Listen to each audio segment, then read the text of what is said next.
అనుమతులు లేని భవనాల నిర్మాణాలను క్రమబద్ధీకరణ చేసుకునేందుకు రాష్ట్ర ప్రభుత్వం ఇచ్చిన అవకాశాన్ని సద్వినియోగం చేసుకోవాలని రాష్ట్ర పరిశ్రమలు, వాణిజ్యం, ఆహార శుద్ధి శాఖ మంత్రి టీజీ భరత్ సూచించారు.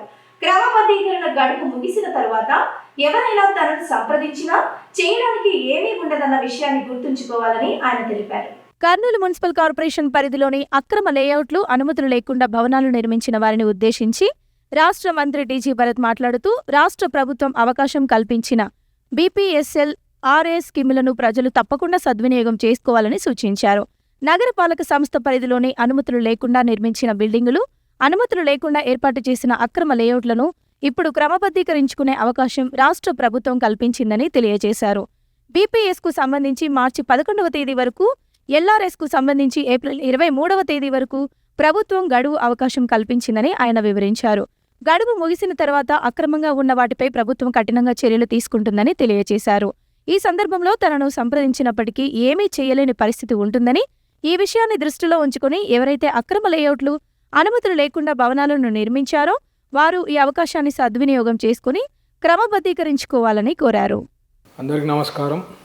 కర్నూలు మున్సిపల్ కార్పొరేషన్ సిటిజన్స్ అందరికీ మోస్ట్ ఇంపార్టెంట్ క్రూషియల్ పాయింట్స్ రెండు చెప్పాలనుకున్నా ఈరోజు. ఒకటి ఎల్ఆర్ఎస్, ఒకటి బీపీఎస్. ఈ రెండు స్కీమ్స్ ఒక గోల్డెన్ ఆపర్చునిటీ ఇవ్వడం జరిగింది మన గవర్నమెంట్, ఎన్డీఏ ప్రభుత్వం. సో దీన్ని మీరు యూటిలైజ్ చేసుకుంటే చాలా బెనిఫిట్ అయ్యేదానికి అవకాశం ఉంటుంది. మీ ల్యాండ్ కానీ ఆర్ బిల్డింగ్ కానీ లీగల్గా కంప్లీట్ అవుతుంది. మీరు కానీ బీపీఎస్లో తీసుకొని మీరు ఒకవేళ ఇల్లీగల్గా కట్టిండేది ఏమన్నా ఫ్లోర్స్ వేయడం కానీ, ఎక్స్టెన్షన్స్ కానీ కొద్ది రూల్స్ ప్రకారం కట్టకుండా ఉండేది ఏమన్నా ఉంటే బిఫోర్ ఆగస్ట్ 30th of 2025 అవి మీకు ఇప్పుడు ఎలిజిబుల్ ఉంటారు. అంటే ఈ బీపీఎస్ స్కీమ్ కింద తీసుకొని అప్రూవల్ కానీ తీసుకుంటే ఆ టైటిల్ క్లియర్ అవుతుంది, మీకు ఓసీ ఆక్యుపేషన్ సర్టిఫికేట్ వస్తుంది. దాంతో మీకు ఏమవుతుందంటే ఆ బిల్డింగ్ వాల్యూ కూడా పెరిగేదానికి అవకాశం ఉంటుంది. సో ఇప్పుడు ఈ స్కీమ్ ఇచ్చినప్పుడు మీరు ఖచ్చితంగా మీకు ఐడియా ఉంటుంది ఏమి రూల్స్ ప్రకారం కట్టాము, ఏది రూల్ ప్రకారం కట్టలేదు బిల్డింగ్ అనేది. సో మీరు వాలంటీర్ గా మీరు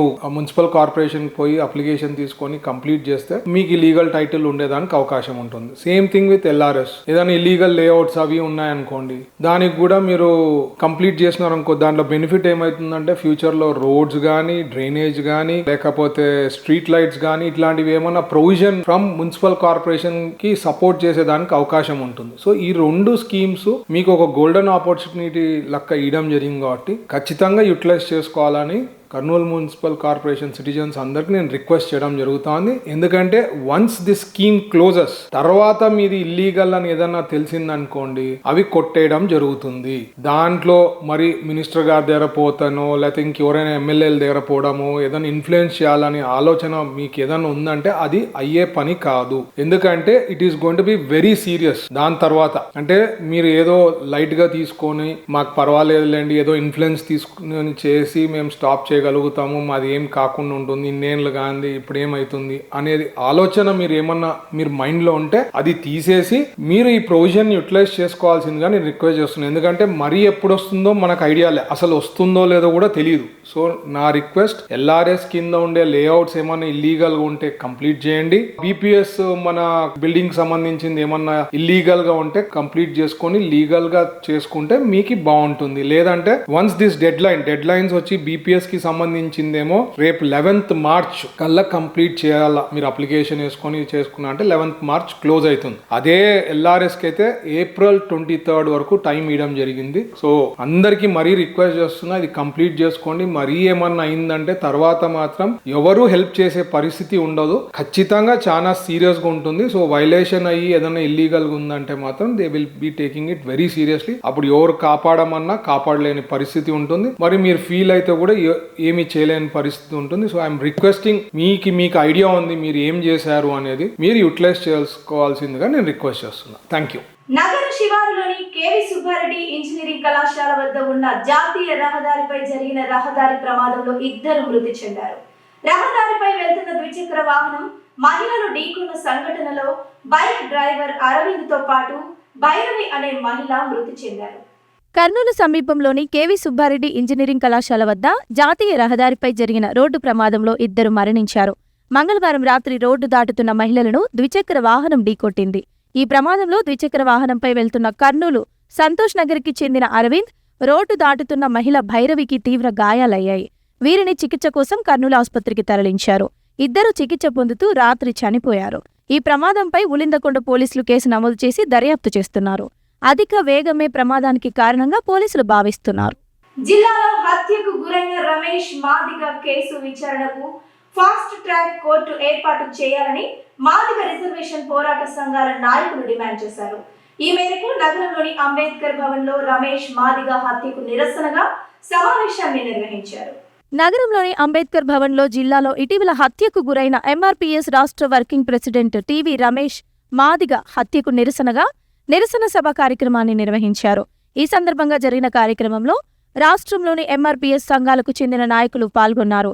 ఈ సందర్భంగా వారు మాట్లాడుతూ జిల్లాలో జరిగిన ఎంఆర్పీఎస్ నాయకుడు టీవీ రమేష్ మాదిగ హత్యకు కారకులైన వారిని వెంటనే అరెస్టు చేసి కఠినంగా శిక్షించాలని వారు డిమాండ్ చేశారు. రమేష్ మాదిగ కుటుంబానికి ₹1 కోటి ఎక్స్గ్రేషియా చెల్లించాలని కోరారు. అలాగే రమేష్ మాదిగ హత్య కేసును విచారించేందుకు ఫాస్ట్ ట్రాక్ కోర్టును ఏర్పాటు చేయాలని డిమాండ్ చేశారు. దీనితో పాటు రాష్ట్రంలో జరిగిన ఎంఆర్పీఎస్ నాయకుల హత్యలపై విచారణ జరిపించి న్యాయం చేయాలని కోరారు. రాష్ట్రంలో మాదిగలపై జరుగుతున్న దాడులకు వ్యతిరేకంగా మాదిగలంతా ఐక్యమత్యంగా ఉండాలని పిలుపునిచ్చారు. ఈరోజు కర్నూలు అంబేద్కర్ భవన్లో ఆంధ్రప్రదేశ్లో ఉండబడే మాదిగ సంఘాలు ఒక ఐక్యవేదిక ఏర్పడి టీఎం రమేష్ ఈ కర్నూలు జిల్లాలో అత్యంత శక్తివంతమైన లీడరు, ఏపీ ఎంఆర్పిఎస్ఎస్ రాష్ట్ర వర్కింగ్ ప్రెసిడెంటు, ఇతనిని అత్యంత దారుణంగా కిరాతకంగా కొంతమంది దుండగులు చంపడాన్ని మేము తీవ్రంగా ఖండిస్తూ రమేష్ కుటుంబానికి న్యాయం చేయాలి. అదేవిధంగా రమేష్ లాంటి ఉద్యమకారుల మీద ఎక్కడ దాడులు జరిగినా మాదిగ జాతి ముక్త కంఠంతో ఒక వేదిక మీదకి వచ్చి ఖచ్చితంగా మాదిగ ఉద్యమకారులను కాపాడుకునే దిశగానే ఈరోజు టీఎం రమేష్కి మేము ఒక సంతాప సూచకంగా ఇక్కడ ఏర్పాటు చేయటం అనేది జరిగింది. మాదిగల మీద దాడి కుటుంబానికి న్యాయం జరగాలి, ఫాస్ట్ ట్రాక్ కోర్టు ఏర్పాటు చేయాలి, ₹1 కోటి ఎక్స్గ్రేషియా ఇవ్వాలి. వీళ్ళతో పాటు ఇప్పటి వరకు రాష్ట్రంలో జరిగినటువంటి హత్యలు అవుతున్న కుటుంబ ప్రభుత్వాల దాదాపు అనంతపురం జిల్లాలో ఈ నెల 26వ తేదీ నగరంలోని జిల్లా కలెక్టర్ కార్యాలయం ఆవరణంలో బ్యాంకింగ్ రంగంలో సైబర్ మోసాలపై అవగాహన కార్యక్రమాన్ని నిర్వహిస్తున్నామని Andhra Pradesh state government retired employees association అధ్యక్షుడు శంకరప్ప తెలిపారు. ఈ కార్యక్రమంలో రిటైర్డ్ ఉద్యోగులందరూ పాల్గొనాలని ఆయన కోరారు. నగరంలో జరిగిన కార్యక్రమంలో Andhra Pradesh state government retired employees association అధ్యక్షుడు శంకరప్ప సహా అధ్యక్షుడు హుస్సేన్, కార్యదర్శి జయన్న తదితరులు మాట్లాడుతూ ఈ నెల 26వ తేదీన నగరంలోని జిల్లా కలెక్టర్ కార్యాలయం ఆవరణంలో state bank of India treasury branch సౌజన్యంతో బ్యాంకింగ్ రంగంలో సైబర్ నేరాలు అనే అంశంపై అవగాహన కార్యక్రమాన్ని నిర్వహిస్తున్నామని తెలియజేశారు. ఇటీవల కాలంలో సైబర్ నేరాలు విపరీతంగా పెరిగిపోయాయని, వీటిపై ప్రజల్లో అవగాహన లేకపోవడం వల్ల ఎంతో కష్టపడి సంపాదించుకున్న డబ్బులు సైబర్ నేరస్తుల బారిన పడి పోగొట్టుకుంటున్నారని తెలియజేశారు. బ్యాంకింగ్ రంగంలో సైబర్ నేరాల పట్ల అప్రమత్తంగా ఉండాల్సిన అవసరం ఉన్న నేపథ్యంలో ఈ సమావేశం ఎంతో ప్రాధాన్యత సంతరించుకుందని చెప్పారు. రాష్ట్ర విశ్రాంత ఉద్యోగ సంఘము కర్నూలు జిల్లా శాఖ తరఫున మేము రేపటి రోజు అంటే 26వ తేదీ కలెక్టర్ ఆవరణలో సైబర్ క్రైమ్ అనే cyber crime always link with బ్యాంకింగ్గా ఉంది కాబట్టి స్థానిక state bank of India treasury శాఖ వారి సౌజన్యంతో సైబర్ క్రైము బ్యాంకింగ్ రంగం పైన అవగాహన సదస్సు నిర్వహిస్తున్నాము. ఎందుకంటే ప్రతిరోజు మనం పేపర్ చూస్తే ఎవరో ఒకరు సైబర్ క్రైమ్ను బారిన పడి జీవితాంతం సంపాదించిన డబ్బులంతా లక్షలు పోగొట్టుకుంటున్నారు. ఇది చాలా శోచనీయ విషయము. కాబట్టి మన ఉడతా భక్తి సహాయంగా కొంతమందికైనా దాని గురించి ఏ విధంగా మనం ప్రికాషన్స్ తీసుకోవాలా, ఏ విధంగా సైబర్ క్రైమ్ బారిన పడకుండా జాగ్రత్తలు తీసుకోవాలనే అంశం పైన అవగాహన సదస్సు చదిస్తున్నాము. ఈ అవగాహన సదస్సుకు సీనియర్ సిటిజన్స్, ముఖ్యంగా మిగతా దీని మీద ఇంట్రెస్ట్ ఉండేవాళ్ళంతా ఈ అవగాహన సదస్సుకు రావాలని ఆహ్వానిస్తున్నాము. ఇట్లు మురారి శంకరప్ప అధ్యక్షులు మరియు జయన్న, తిరుపతి సాయి, భీమా ఎల్లాగౌడు అర్బన్ ప్రెసిడెంటు, ఈ విధంగా అందరినీ కోరుకుంటున్నాను. తర్వాత సైబర్ క్రైము నుంచి ఒక సర్కిల్ ఇన్స్పెక్టర్ గారు మస్తాన్ వలి అనేవారు కూడా వస్తున్నారు. వాళ్ళు కూడా తగిన జాగ్రత్తలు గురించి state bank of manager Varma గారు కూడా తగిన సూచనలు ఇస్తారు. కాబట్టి అందరూ ఆహ్వానితులే. తమ సంస్థ అమలు చేస్తున్న ప్రమాద బీమా పథకాన్ని ప్రతి ఒక్కరూ చేయించుకోవాలని United insurance company senior branch manager Nagarjuna Reddy కోరారు. ఈ మేరకు నగరంలోని జిల్లా సమాచార పౌర సంబంధాల శాఖ కార్యాలయం ఆవరణంలో జర్నలిస్టులకు ప్రమాద బీమా బాండ్లను పంపిణీ చేశారు. కర్నూలు నగరంలో పనిచేస్తున్న జర్నలిస్టులకు 10 లక్షల ప్రమాద బీమా బాండ్లను పంపిణీ చేయడం జరిగిందని United insurance company senior branch manager Nagarjuna Reddy తెలిపారు. నగరంలోని జిల్లా కలెక్టర్ కార్యాలయం ప్రాంగణంలో ఉన్న సమాచార పౌర సంబంధాల శాఖ భవనంలో జర్నలిస్టులకు 10 లక్షల ప్రమాద బీమా బాండ్లను జర్నలిస్టులు మీసాల రామస్వామి, వల్లి, రంగా, జాకీర్, సీను ఆధ్వర్యంలో పంపిణీ చేశారు.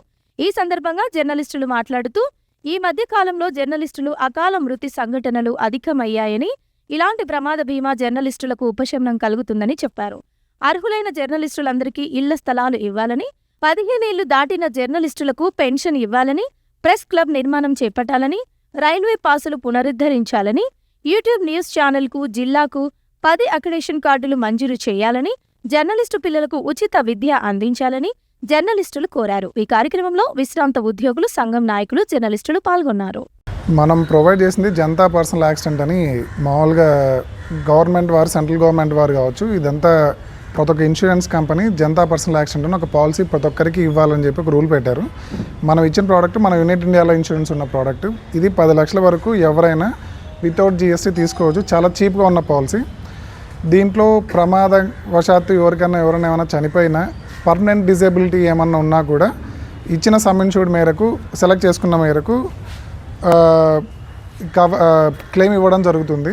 ఇది ఎలాగూ యునైటెడ్ ఇన్సూరెన్స్ ఆఫీసులు ఇక్కడే ఉన్నాయి కాబట్టి మీకు సర్వీస్ పాయింట్లో కూడా ఎక్కడే కానీ ఇబ్బంది అయితే జరగదు. మీరు ఎక్కడ ఏం జరిగినా ఇర్రెస్పెక్టివ్ ఆఫ్ ది ప్లేస్, మీకు కర్నూలు కావచ్చు, నంద్యాల కావచ్చు, ఏ సిటీ సెంటర్ అయినా, సిటీలో మేజర్ ప్లేస్ అయినా మా ఆఫీసులు ఉంటాయి. ఎక్కడైనా మీరు ఇంటిమేట్ చేయొచ్చు. మేము టేకప్ చేసి క్లెయిమ్ సకాలంలో ఇప్పించే బాధ్యత మాది. ఇవి ఇవాళ సిటీ న్యూస్. తిరిగి రేపు ప్రసారమయ్యే సిటీ న్యూస్లో మళ్ళీ కలుసుకుందాం. అంతవరకు చూస్తూనే ఉండండి సిటీ న్యూస్.